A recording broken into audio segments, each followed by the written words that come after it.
Subscribe कीजिए राजधानी educational group पचकोड़िया YouTube channel को, बेल आइकन दबाइए लेटेस्ट एजुकेशनल वीडियो सबसे पहले देखने के लिए और डाउनलोड कीजिए हमारा मोबाइल ऐप भी।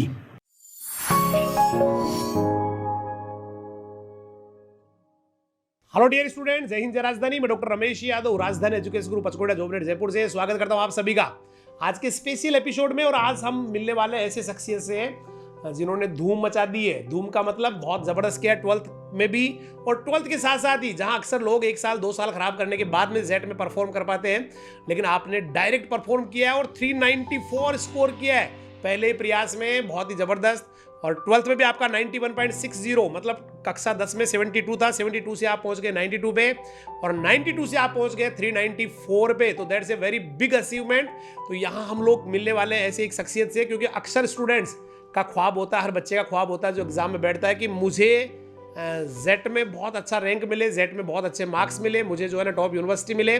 और इसके लिए बहुत सारे बच्चे होते हैं जो 2-2 साल 3-3 साल तक तैयारी करते हैं, 4-4 साल तक तैयारी करते हैं, उसके बावजूद भी उनको अपना मनपसंद कॉलेज नहीं मिलता है, अपनी मनपसंद यूनिवर्सिटी नहीं मिलती है। लेकिन कुछ ऐसे जुनूनी लोग होते हैं जो शुरू से जुनून पालते हैं, जिनके दिमाग में ये होता है कि मुझे अच्छा करना है, जबरदस्त करना है, फर्क नहीं पड़ता कि मैं फ्रेशर हूँ या मैंने 1 साल तैयारी किया, 2 साल तैयारी किया है। तो ऐसी एक शख्सियत हमारे बीच है जिन्होंने तूफान मचाया है, न केवल 12th क्लास में बल्कि जेट में भी उन्होंने सुपर परफॉर्म किया है। जेट 2020 में उन्होंने धमाका किया है, 394 स्कोर किए हैं पहले प्रयास में फ्रेशर स्टूडेंट के रूप में। और आज हम उनसे बात करेंगे किस तरह से वो ये सफलता अर्जित कर पाए, क्या उनके पीछे क्या स्ट्रेटजी रही पूरी, क्या इनकी जो है ना दिमाग में रहा कि मुझे ये करना है। तो आइए हम आपको मिला देते हैं एक बहुत बेहतरीन स्टूडेंट से जिनका नाम है यश शर्मा। यश शर्मा पुत्र श्री सीताराम जी शर्मा, और आप रहने वाले हैं पारली सेवा के। एक्चुअली अभी आप जो है वैशाली नगर जयपुर में रह रहे हैं। तो आपको रूबरू करवाते हैं भाई यश शर्मा से। जय हिंद जय राजधानी, सभी को नमस्कार। मेरा नाम यश शर्मा, सर ने बता ही दिया वैसे मेरे बारे में। तो ये भाई यश शर्मा है जिन्होंने कक्षा 12 में भी सुपर परफॉर्म किया, साथ साथ ही जेट में परफॉर्म किया। और बहुत सारे क्वेश्चन हम इनसे पूछेंगे, क्योंकि बहुत सारी ऐसी बातें होती है सफलता में स्टूडेंट्स की, सक्सेसफुल स्टूडेंट्स की, कि हमें वहाँ से कहीं ना कुछ मिल जाता है, कहीं ना कहीं एनर्जी मिल जाती है। क्योंकि अक्सर दिमाग में ये रहता है कि पहली बार में जेट में सिलेक्शन नहीं होता है। लेकिन जब ऐसे स्टूडेंट से मिलते हैं, इससे पहले भी हम निशांत भाई से मिले थे, निशांत यादव से, वो 408 के साथ थे, आप 394 के साथ है। तो जब ऐसे शख्सियत से मिलते हैं तो हमारे दिमाग में आता है कि नहीं, ये अगर हम जैसे दिखने वाले, हम जैसे बिल्कुल हम जैसे दिख रहे हैं, जिनके 2 कान है, 1 नाक है, 2 आंख है, हाथ पैर हम जैसे ही है, अगर ये पहली बार में जा सकते हैं तो हम क्यों नहीं जा सकते। तो एक बड़ी एक प्रेरणा होती है, बड़ा इंस्पिरेशन होता है स्टूडेंट के लिए। तो हम कुछ बातें इनसे जानना चाहेंगे। सबसे पहले तो यही जानना चाहेंगे कि क्या इनको लग रहा था कि मैं पहली बार में 394 स्कोर कर जाऊंगा, या इनको था कि नहीं इतना नहीं आना चाहिए, या इनको इससे भी ज्यादा की उम्मीद थी। हम जानना चाहेंगे भाई यस से। वैसे सोचा तो नहीं था मैंने कि मेरे 393 आएंगे या फिर मैं जेट में 52nd रैंक लेके आऊँगा, पर आ गए सर के पढ़ाने की वजह से, नानी नाना की थोड़े मेरे से ज़्यादा उनमें पैशन था मेरे लिए। और मदद तो सबने की थी, हमारी फैकल्टी इतनी बढ़िया थी, टीचर्स ने इतना बढ़िया मुझे सपोर्ट किया, सर ने मुझे इतनी हेल्प की, मेंटली फाइनेंशियली हर तरफ से सपोर्ट था सर का। और तो क्या कहूँ, हॉस्टल लाइफ ने थोड़ा और मैच्योर कर दिया, सोच बढ़ा दी मेरी। और भी सर जिन्होंने हमारी सोच खोली ICR के लिए, जेट के लिए, तो थोड़ा यूँ लगा कि हाँ कर सकते हैं, चांस है हमारा भी सिलेक्शन का। और रूममेट्स ने भी काफ़ी साथ निभाया मेरा, उनको देखकर पढ़ने की इच्छा हुई ज़्यादा, तो वो भी पढ़ते थे, हम भी पढ़ेंगे, क्योंकि काफ़ी कंपटीशन था रूम के अंदर ही, बाहर तो हमें ज़्यादा देखना ही नहीं पड़ा था। यही सब ये कह रहे हैं कि सबसे बड़ी बात तो रही कि नानी ने बहुत सपोर्ट किया, मदर फादर ने बहुत सपोर्ट किया, और स्कूल में काफ़ी सारे टीचर्स, कमल जी सर और बाकी लोगों ने बहुत मदद किया। उन्होंने हमारी सोच खोली। जहाँ हम सोचते थे कि नहीं दुनिया इतनी सी है, लेकिन वहाँ हमें पता लगा कि दुनिया तो बहुत बड़ी है, बहुत विशाल है। यहाँ तो आसमान की जिस तरह से कोई ऊंचाई नहीं होती, वैसे सफलता की भी कोई ऊंचाई नहीं होती, आगे बढ़ने की कोई ऊंचाई नहीं होती। तो ये सारी बातें जो है ना, इनका बड़ा प्रभाव पड़ा। हॉस्टल लाइफ का बहुत बड़ा प्रभाव पड़ा। हॉस्टल लाइफ ने हमें जो है ना सोचने की हमारी जो क्षमता उसका विकास किया। रूममेट्स ने हमें मदद की। तो काफ़ी सारे ऐसे फैक्टर रहे जिनकी वजह से दिमाग में था कि नहीं अच्छा करना है और इस बार अच्छा करना है, और उसी की वजह से आप बेहतरीन कर गए। अब हम ये जानना चाहेंगे कि घर में कौन कौन है, मतलब मदर फादर है, कितने भाई बहन हैं, और नानी के पास कब से रह रहे हैं, क्योंकि मुझे पता है आप नानी के पास रह रहे हैं। और नानी अक्सर जब आप एडमिशन लेने के बाद जब आप आते थे तो इंस्टीट्यूट में कई बार जो है ना, आप आने के बाद, आपके आने के बाद नानी कई बार आई, उन्होंने कई बार हालचाल पूछे, कई बार रिपोर्ट्स वगैरह ली। तो नानी के पास कब से रह रहे हैं, घर में कौन कौन है, और घर वालों की बात करें तो किनका सबसे बड़ा योगदान रहा इस सफलता में? हालांकि आप जिक्र कर चुके कि नानी ने बहुत मदद की, तो थोड़ा जानना चाहेंगे फैमिली बैकग्राउंड के बारे में, परिवार के बारे में। वैसे मैं बचपन से ही नानी के पास रह रहा हूँ। जब मैं 3 साल का या 4 साल का था, मेरे को तो इतना याद नहीं है, पर नानी बताती की थी कि मैं छोटा था तभी आ गया था मैं। वहाँ पे मेरे काफ़ी कुछ सूट नहीं होता था गांव में, तो मुझे नानी ने ही रखा था शुरू से, बचपन से ही।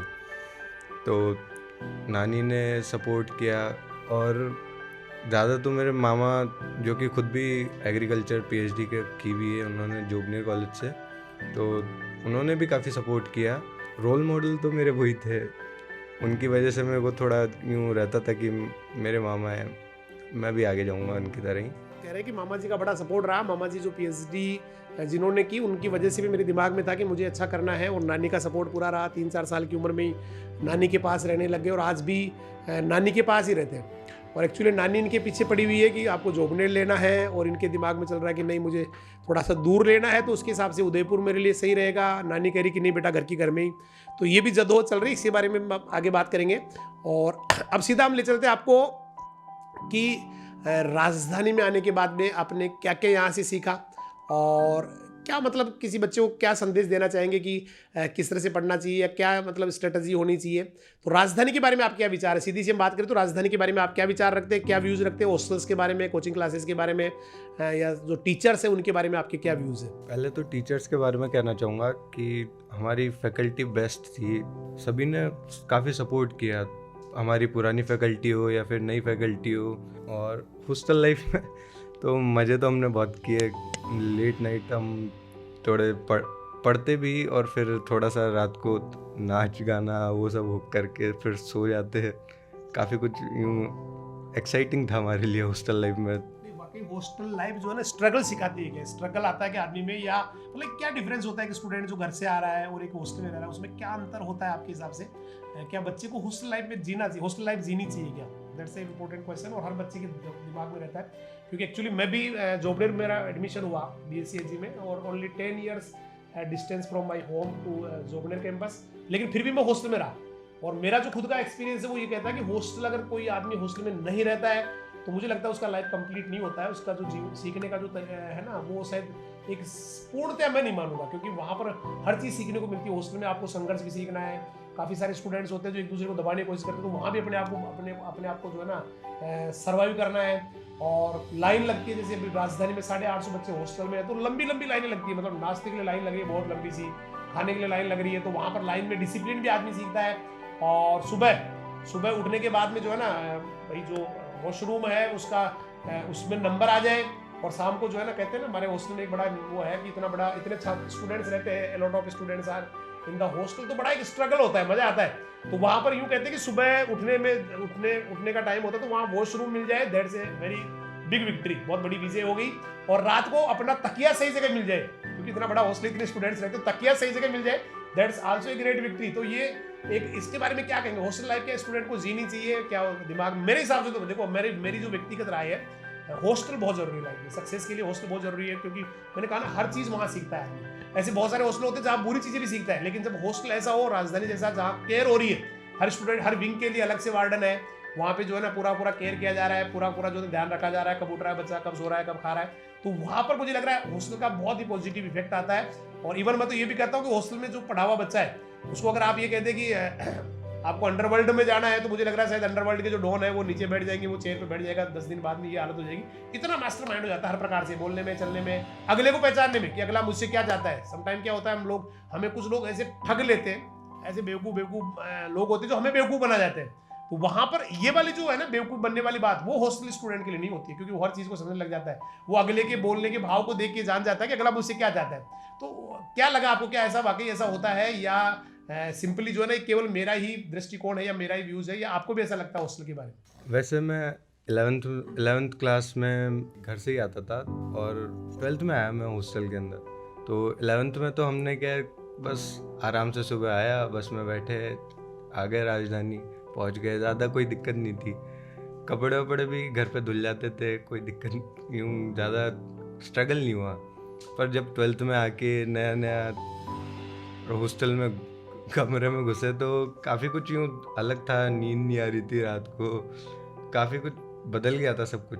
और फिर हमने दोस्त बनाए, तब जाके थोड़ा सा यूँ सेटल होने की चालू हुई कि हाँ लग अब गया फिर तो घर जाने की इच्छा नहीं होती थी भाई। एक बार हॉस्टल का ये है, जब एक बार आपका मन लग गया ना वहाँ के सिस्टम में आप ढल गए तो फिर घर जाने की इच्छा नहीं होती, मजा आता है वहाँ।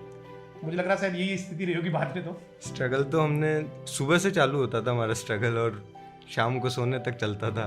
लेट नाइट लाइब्रेरी में बैठना, सर्दियों के अंदर कपकपा देता था एक तरीके से। भाई कह रहे हैं कि हॉस्टल लाइफ जो है ना बहुत ज़रूरी है। स्ट्रगल यहाँ होता है, लेकिन स्ट्रगल के साथ साथ जो है ना, स्ट्रगल आदमी को बहुत मजबूत बनाता है बेटा, बहुत।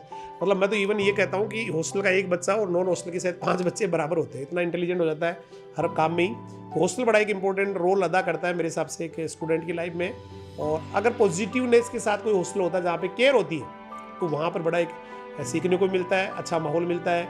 और यहाँ तो भी राजस्थान का पूरा, आपको पता है, पूरे राजस्थान के कोने कोने से स्टूडेंट आते हैं, तो हर प्रकार के स्टूडेंट होते हैं। हर उनकी संस्कृति, उनकी कल्चर भी यहाँ एक दूसरे को जो है ना इन्फ्लुएंस करती है, सिखाती है ना, आगे बढ़ाती है।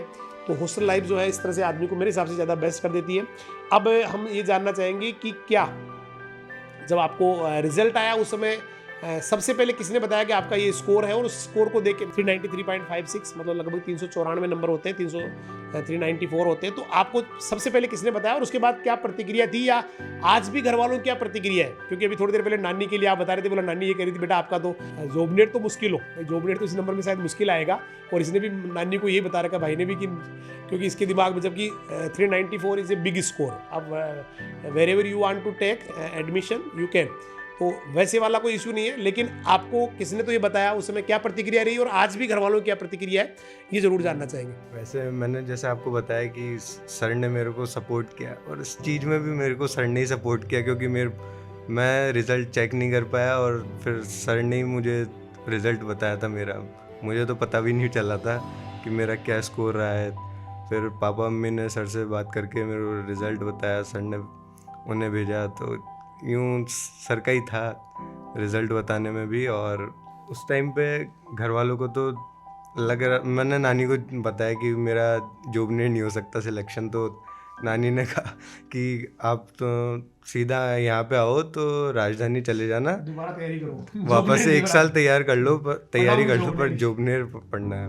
तो ये था, और आज भी नानी का तो बस जॉबनेट ही पढ़ाना है, जॉबनेट नहीं तो नहीं जाना कहीं बाहर। मतलब वो वाली जो बात मैंने आपको कही थी, आज से 5 साल पहले अगर कहीं और एडमिशन हो जाता था ना, तो ये समझते थे कि जॉबनेट इसका बेचारे का नंबर नहीं आया। और नानी को तो यही लग रहा है कि नहीं शायद जॉबनेट नहीं होगा, और जॉबनेट नहीं होगा तो इसको दोबारा तैयारी करवानी है। और एक्चुअली जॉबनेट नहीं, जहाँ चाहे वहाँ हो जाएगा। बहुत ही बढ़िया वाला टॉप वाला स्कोर है भाई। ऑल राजस्थान में 394 is a big score, not a medium और not a small, that's a very big score. और अब हम ये जानना चाहेंगे कि आपकी फ्यूचर प्लानिंग्स क्या है, मतलब आप क्या एक दिमाग में आपके एक सिनेरियो है, क्या दिमाग में एक सीन है कि मुझे एक दिन वहाँ पहुँचना है, क्या आपके सपने हैं और उनको भाई अचीव, आगे की बात है कैसे करना है, क्या करना है, लेकिन सपने क्या आपके जीवन में, मतलब क्या करना चाहते हैं आप, दिमाग में क्या चल रहा है, डिपार्टमेंट में आप डिपार्टमेंट में रह के ही लोगों की या किसानों की मदद करना चाहते हैं, या कोई और सिविल सर्विसेज का सपना है, ये जानना चाहेंगे भाई यस शर्मा से। आगे का अभी प्लान तो नहीं किया है, पर इतना है कि जुड़ा रहूँगा एग्रीकल्चर से ज़्यादा दूर नहीं रहूँगा। एग्रीकल्चर काफ़ी अच्छी लगी, हॉर्टिकल्चर में तो अब ज़्यादा इंटरेस्ट बढ़ गया है, तो चांस है हॉर्टिकल्चर लूँगा। और जहाँ तक हुआ खेती करने का मेरा आगे प्लान है। हाँ, एग्रीकल्चर को सही मायने में जो है ना साकार रूप देने की दिमाग में चाहिए, तो बहुत अच्छी बात है। एग्रीकल्चर को जो है ना, एग्रीकल्चर है तो एग्रीकल्चर का सही यूटिलाइजेशन करूँगा, मतलब उसमें फार्मिंग के नए नए मेथड्स लाऊंगा, नई नई टेक्नोलॉजी लाऊंगा। और मैं आपको बता दूं बहुत सारे ऐसे राजधानी है, बहुत सारे स्टूडेंट हैं। एक स्टूडेंट का मेरे पास अभी 4-5 दिन पहले फ़ोन आया कि सर केकड़ी के पास मैंने 100 बीघा में पोली हाउस लगा रखा है, दूसरी चीज़ें लगा रखी है ना, बहुत अच्छा कर रहा हूँ सर, कभी आप इधर आओ। मैंने कहा बेटा मैं ज़रूर पहुँचूँगा। तो ऐसे काफ़ी सारे स्टूडेंट्स हैं जिन्होंने सही मायने में एग्रीकल्चर को एक सही तरीके से यूज़ किया, यूटिलाइज़ किया, और वो बहुत बेहतरीन कर रहे हैं भाई। आज अब आप केवल ये सोचें कि नहीं सर जॉब के लिए मुझे जाना है, नौकरी के लिए जाना है, तो काफ़ी सारे स्टूडेंट्स के दिमाग में यही रहता है। लेकिन बहुत सारे स्टूडेंट जो जॉब छोड़ के, बल्कि मैं तो आपको बताऊं ऐसे तो बहुत सारे IITian हैं जिनका करोड़ों में पैकेज था, और उन्होंने वहाँ से रिजाइन किया, और आज वो बहुत गजब का जो है ना उनका एग्रीकल्चर बहुत डेवलप किया उन्होंने, फार्मिंग जो है ना इतना ज़बरदस्त कर रहे हैं, और उन करोड़ों से ज़्यादा जो है ना इधर कमा रहे हैं। क्योंकि आपको पता है कि यहाँ अपार संभावनाएं होती है, काफ़ी अच्छा आप जो है ना कर सकते हैं। तो ऐसे ये एक बहुत अच्छी भावना है कि मुझे एग्रीकल्चर के साथ जुड़े रहना है, एग्रीकल्चर में बेहतरीन करना है और सही मायने में जो है ना एग्रीकल्चर को अपना के मुझे जो है ना खेती में नए नए इनोवेशंस करने हैं, किसानों को नई नई चीज़ें जो है ना इनोवेट करके देनी है, मतलब साइंटिफिकली मुझे खेती करनी है। तो दैट्स ए वेरी इंपॉर्टेंट है, मुझे लगता है बहुत अच्छी बात है, बहुत बढ़िया बात है, सही मायने में सही बात है। इसके बाद स्टूडेंट ये बात जरूर जानना चाहेंगे आपसे कि एक क्या स्ट्रेटजी होनी चाहिए स्टूडेंट को, पढ़ाई कैसे करनी चाहिए, कितने घंटे पढ़ना चाहिए, शाम को कितने घंटे पढ़ना चाहिए, सुबह कितने घंटे पढ़ना चाहिए, या किस तरह से पढ़ना चाहिए, या मतलब बहुत ज़्यादा पढ़ना चाहिए, बहुत कम पढ़ना चाहिए, या क्वालिटेटिव पढ़ना चाहिए, या केवल जो है ना उसकी क्वांटिटी बढ़ा देनी चाहिए, भाई मैं 11 घंटे पढ़ रहा हूँ, 15 घंटे। ऐसे बहुत सारे स्टूडेंट होते हैं जो 15 घंटे पढ़ रहा हूँ मैं और उसके बाद रिजल्ट उनका बहुत अच्छा नहीं आता है। और ऐसे बहुत सारे स्टूडेंट जो 4 घंटे पढ़ रहे होते हैं, स्कूल के अलावा 3 घंटे 4 घंटे पढ़ रहे होते हैं, उनका पॉजिटिव रिजल्ट आता है। तो क्या स्ट्रेटजी होनी चाहिए स्टूडेंट के लिए, कक्षा 12 के लिए भी और जेड के लिए भी, क्योंकि आप दोनों में ही आपने अच्छा किया है, तो क्या स्ट्रेटजी एक स्टूडेंट की होनी चाहिए ये जरूर जानना चाहेंगे। मैं तो बस इतना कहूँगा कि जितना पढ़ो अच्छा पढ़ो, क्वालिटी वाला एजुकेशन लो। और मैं कभी इतना पढ़ता नहीं था ज़्यादा, मैं बस केवल क्लासेस में ध्यान देता था और क्लास के बाहर थोड़ा मस्ती चलती थी। घंटे का कोई वैसे वैल्यू नहीं है, 10 घंटे 12 घंटे आप जितना घंटा बैठ सकते हो उतना बैठो, और बाकी चलने दो कि मन लग रहा है तब तक बैठो आप। ऐसे ज़्यादा घंटे बैठने से कोई ज़्यादा खास फ़ायदा होता नहीं है, जो अपन ने पीछे का पढ़ा है वो भूलने का ज़्यादा चांस रहते हैं। तो भाई इसका कहना है कि जितना पढ़ो क्वालिटेटिव पढ़ो, मतलब उसमें स्टडी ऐसी होनी चाहिए कि कभी आपसे कोई पूछे तो आप उसका जवाब दे पाए। और मैं बता दूं यस भाई के बारे में, 11th और 12th में जब पढ़ते थे उसके बाद में खैर इस साल कोरोना रहा तो क्रैश कोर्स में तो खैर नहीं थे, पिछली बार क्रैश कोर्स में थे। तो इनका जो एक सीखने की जो जिज्ञासा है, एक क्यूरियोसिटी है, वो बहुत ज़बरदस्त है। मतलब हर चीज़ में क्वेश्चन निकाल लेते हैं और जब तक समझ में नहीं आया तब तक सेटिस्फेक्शन नहीं है ना, इधर से पूछ रहे वहाँ से पूछ रहे। तो एक बहुत ही एक जो बच्चे में होनी चाहिए क्वालिटी होनी चाहिए ना। तो मेरा तो पहले से ही एक्चुअली मैंने तो क्या 11th में पहले से भविष्यवाणी कर दी थी कि ये बच्चा जो है ना बहुत ज़बरदस्त करेगा, और वाकई इन्होंने ज़बरदस्त किया है, बहुत ही ज़बरदस्त किया है दोनों के अंदर ही, 12th में भी और इसके जेट वाले जो बात करें सेक्शन की तो वहाँ पर भी सुपर किया है। क्योंकि जब आदमी सीखना चाहता है और वहाँ क्वेश्चंस बहुत सारे पुटअप करता है तो वहाँ पर जो है ज़रूर आदमी को सफलता मिलती है। क्योंकि सीखना, एक क्वेश्चन पूछना, हम लोग क्या करते हैं जब छोटे होते हैं बहुत क्वेश्चन पूछते हैं, हर बात में क्वेश्चन पूछते हैं, पापा ये क्यों होता है, मम्मी ऐसा क्यों होता है, दादी ऐसा क्यों होता है, नानी ऐसा क्यों होता है। लेकिन जैसे जैसे बड़े होते हैं क्वेश्चन हमारे कम होते जाते हैं और आई थिंक यही एक कारण है कि हम लोग सीखना बंद कर देते हैं, या सीखने की जो हमारी एक फ्रीक्वेंसी है उसमें कमी आ जाती है। That's a important point. मतलब धीरे धीरे बड़े हो गए तो धीरे धीरे हमारा जो है ना क्वेश्चन पूछना कम हो गया, क्वेश्चन पूछना कम हो गया, सीखना कम हो गया। तो बस सीखना कम हो गया, इसका मतलब हम लोग सही दिशा में नहीं बढ़ रहे होते हैं। तो क्वेश्चंस आप बहुत पूछते थे शुरू से ही, और उसी समय मुझे दिमाग में आ गया था कि आप बेहतरीन करने वाले, अच्छा करने वाले हैं। और 12th इंग्लिश मीडियम में आप रहे हैं, इंग्लिश मीडियम में आपने सुपर परफॉर्म किया है, और साथ साथ ही इसमें जेट वाले में और ICR में भी आप बहुत अच्छा करने वाले, मुझे पता है। ICR का रिजल्ट अभी आया नहीं है। तो ये सारी चीज़ें हैं। तो एक बड़ी सफलता आदमी की तभी बनती है जब वो ये सारी चीज़ें एक स्टूडेंट में होती है, एक व्यक्ति में होती है जो सीखना चाहता है, क्वेश्चंस करता है। तो आप लोगों से भी मैं कहूँगा कि इस तरह से जो है ना अपने आप को एक क्वेश्चंस ज़रूर आप पूछें। क्वेश्चंस जो है ना हर चीज़ में पूछे जहाँ भी लग रहा है। क्योंकि अक्सर हम क्या करते हैं, हम लोग यही गलती करते हैं कि हमें जो नहीं आ रहा होता है उनको हम नहीं पूछते हैं, क्योंकि हमें लगता है कि यार मैं पूछूंगा तो लोग ये कहेंगे यार ये क्वेश्चन भी आपको नहीं आ रहा, कि तो बहुत ईजी क्वेश्चन है, पता नहीं मेरी कैसी मजाक बनाई जाएगी। तो उसकी परवाह हमें नहीं करनी है। भाई दुनिया का तो काम हंसना है, मैंने आपको कई बार कहा दुनिया तो हंसती रहती है, लेकिन आप उसके बारे में उस हंसी को कैसे लेते हैं वो आप पर डिपेंड करता है। आप अगर उसको चैलेंज के रूप में ले रहे हैं तो एक दिन वही लोग आपके लिए तालियां बजाते हैं, और अदरवाइज तो दुनिया तो हंसनी है, आज भी हंस रही है, आप सफल नहीं हुए तो हंसती रहेगी, आपके मजे लेती रहेगी। आई थिंक ऐसा ही होता है। अब हम जानना चाहेंगे कि अगर स्कूल की बात करें तो किन का जो है ना यूँ मतलब एक स्कूल जो है ना, काफ़ी सारे आपको पता है राजधानी में बहुत सारे राजधानियन है जो राजधानी को बहुत अच्छा करने में मतलब टीचिंग में कोई मदद कर रहे हैं, कोई है ना मेस को लेके, कोई हॉस्टल को लेके, कोई गाड़ियों को लेके, हर व्यक्ति जुनूनी है अपने काम को लेके। लेकिन कहीं ना कहीं आपके दिमाग में रहा होगा कि किसी व्यक्ति ने या किसी जो है ना घटना ने या किसी ऐसी इंसिडेंट ने मुझे ज़्यादा प्रभावित किया है जहाँ मुझे लगा कि नहीं मुझे अच्छा करना है। तो हम जानना चाहेंगे कि राजधानी में ऐसी क्या आपको जो है ना सबसे बढ़िया लगा, क्या अच्छा लगा, और कहाँ से आपको ज़्यादा जो है ना इंस्पिरेशन मिली, और किस व्यक्ति ने ज़्यादा प्रभावित किया। That's a question. जब मैं 11th में आया था तो 10th की 72% थोड़ा अजीब लगता था कि भाई बाकी सबके बढ़िया परसेंट है, मेरे 72 है, तो थोड़ा यूँ लगता था कि मैं नहीं कर पाऊँगा, इनसे compete ही नहीं कर सकता मैं। तब सर की मोटिवेशन ने थोड़ा यूँ हेल्प किया मुझे उठने में कि कहाँ अभी 72, अभी तो 12th बाकी है, 11th कर ही रहा है तू, तो तैयारी भी इतनी अच्छी चल रही है, क्वेश्चन के जवाब भी दे रहा है, तो क्यों अब वो पुरानी वाली सोच लेके बैठेंगे 72 कुछ नहीं कर सकता। तो सर के मोटिवेशन ने थोड़ा यूँ हमें कर दिया पूरी तरीके से कि अब आगे करना है, बढ़ना है बस। तो ये थे भाई यश शर्मा, और ये वो स्टूडेंट है जो 72 से 92 पे गए, और 92 से आप सीधे जेट में 394 पे गए। और बड़ी एक मैं कह सकता हूँ कि पहले साल में इतना बड़ा स्कोर करना एक अपने आप में बड़ा चैलेंजिंग है। और इनकी जो बातें हैं, इनसे जो हमने बातें की है, वो कहीं ना कहीं हमारे जीवन में कोई ना कोई जो है ना इम्पोर्टेंट वाला पार्ट बनेगी, कहीं ना कहीं हमारे जो है दिमाग में स्टोर करेगी। और कोई एक स्टूडेंट भी अगर यहाँ से प्रेरित होकर एक बहुत अच्छा कर जाता है और उसको लगता है कि नहीं मैं भी कर सकता हूँ, अगर ये भैया कर सकते हैं तो मैं भी कर सकता हूँ, तो मुझे लग रहा है ये जो हमारी बात है वो सारी सार्थक होगी। और इसका मकसद भी केवल एक ही है कि जो सफल स्टूडेंट्स हैं, सक्सेसफुल जो स्टूडेंट्स हैं जिन्होंने अच्छा परफॉर्म किया है, उनसे बात करने का मकसद भी एक ही होता है कि हर बच्चे को उनसे प्रेरणा मिले। तो शायद आपके लिए ये जो हमारा जो चर्चा है वो आपके लिए बड़ी इंपॉर्टेंट रहेगी। सभी का बहुत बहुत धन्यवाद।